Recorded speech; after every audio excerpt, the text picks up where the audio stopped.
The Columbia Junction roundhouse was constructed in 1892 by the New York, New Haven, and Hartford Railroad as part of its airline division. The airline route started near the railroad's busy Cedar Hill Yard, just outside the city of New Haven, Connecticut. From there, it went in a diagonal direction to the northeast through Middlefield, Middletown, Portland, East Hampton, Amston, Lebanon, and on to Willimantic. From Willimantic, the New York and New England Railroad went through Putnam and into the outskirts of Boston, Massachusetts. The line originally operated as the New Haven, Middletown, and Willimantic Railroad until 1875, when it was reorganized as the Boston, New York Airline Railroad.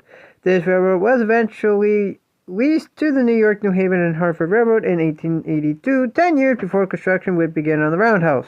A second railroad, which formed a junction with the airline division, was the New York and New England Railroad. This line operated from Providence, Rhode Island to Hartford, Connecticut, and to the west into New York State via Willimantic. Its route came from many railroads as a result of mergers, failures, and reorganizations. The New York and New England Railroad went bankrupt in 1893 and emerged as the New England Railroad, this time under full control of the New York, New Haven, and Hartford Railroad. Full takeover by the New Haven occurred in 1898, and the line became the Midland Division. Another railroad in close proximity with the New Haven two divisions was the New London Northern Railroad, which ran from New London to Willimantic. This line was later leased to the Vermont Central in 1871. 11 years later, in 1882, the lease was transferred to the Central Vermont Railway. History isn't clear, but the roundhouse was destroyed sometime between 1927 and 1934. The walls were bulldozed into the 6 inspection pits inside the roundhouse.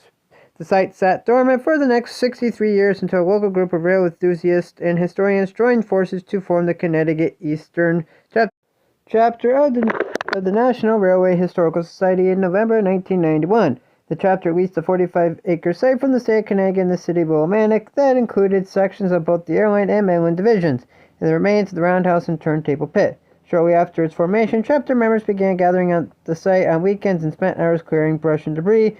Armed with picks and shovels, they moved tons of smashed bricks, mortar, roundhouse materials, keystones, and other debris from the roundhouse foundation and turntable pit. The roundhouse walls and roof were reconstructed in 2000, and the doors were fabricated and installed in 2001. Windows were installed in 2003 and 2004. Reconstruction of the turntable and rails into the roundhouse were completed in 2008. Total for the cost of reconstruction exceeds $600,000.